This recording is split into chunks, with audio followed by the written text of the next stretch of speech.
कांग्रेस के पूर्व प्रदेश सचिव अरुण मेहता ने तिरंगा यात्रा को लेकर भाजपा पर तीखा हमला बोला। उन्होंने कहा कि भारत ने पहले भी कई बड़े युद्ध लड़े, लेकिन कभी किसी पार्टी ने तिरंगा यात्रा निकालकर उसे अपना राजनीतिक युद्ध नहीं बताया। मेहता ने आरोप लगाया कि भाजपा तिरंगा यात्रा के माध्यम से ये जताना चाह रही है कि ये लड़ाई देश ने नहीं बल्कि भाजपा ने लड़ी है, जो सरासर गलत है। उन्होंने ऑपरेशन सिंदूर पर सवाल उठाते हुए कहा कि जब भारतीय सेना दुश्मन पर हावी थी तब अमेरिका की ओर से अचानक सीज फायर की घोषणा की गई और भारत के प्रधानमंत्री उसके बाद बयान देते हैं। ये बेहद गंभीर और चिंताजनक है। मेहता ने कहा कि पहले महायुद्धों में संयुक्त राष्ट्र की मध्यस्थता होती थी, लेकिन इस बार एक देश खुद मध्यस्थता कर वाहवाही लूट रहा है। इससे भारत की अंतर्राष्ट्रीय साख को गहरी चोट पहुंची, जिसका वे कड़ा विरोध करते हैं। अगर कोई बड़े युद्ध हुए हैं तो वो 1962, 65 और 1971 में ही हुए हैं, लेकिन वो किसी पार्टी विशेष ने लड़े हैं, वो भारत सरकार ने लड़े हैं। और भारत सरकार के साथ जो है पूरा आवाम और जनता और विपक्ष उनके साथ था।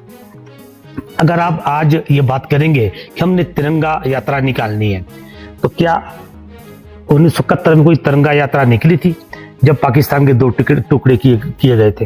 क्या 1965 में कोई तिरंगा यात्रा निकाली थी कोई उस टाइम की सरकार ने? कि कोई आप के उस टाइम इतना बड़ा युद्ध हुआ और हम तो फाइनेंशियली आर्थिक तौर पर हम कमजोर थे, राजनीतिक तौर पर हम कमजोर थे, पॉलिटिकली भी हम कमजोर थे। आज तो हम सब कुछ है।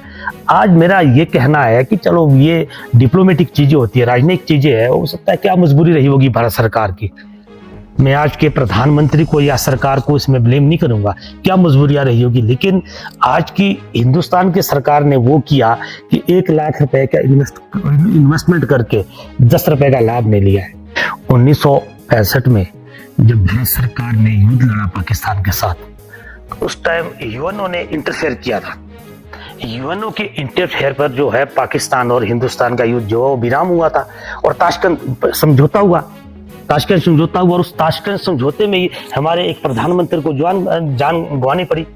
लेकिन यूएनओ की प्रेशर को तो हम समझ सकते हैं, पर एक किसी विशेष कंट्री के जो हमारा विशेष कंट्री को हमारे को प्रेशराइज कर रही है, वो जो भी हो सकती है, मैं उसका नाम नहीं लेना चाहता हूँ।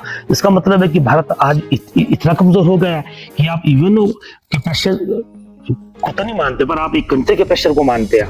लेकिन एक बात जरूर है कि ऐसा कैसा हो सकता है कि कोई एक यूएस से जो है वो पहले ट्वीट करता है और हमारा प्रधानमंत्री बाद में ट्वीट करता है सीज फायर के लिए। ऐसा कैसे हो सकता है? यूएनओ करता है, आईएमएफ करता है। आप हो सकता है आप आर्थिक संकट में है या आप राजनीतिक संकट में या किसी इसमें है,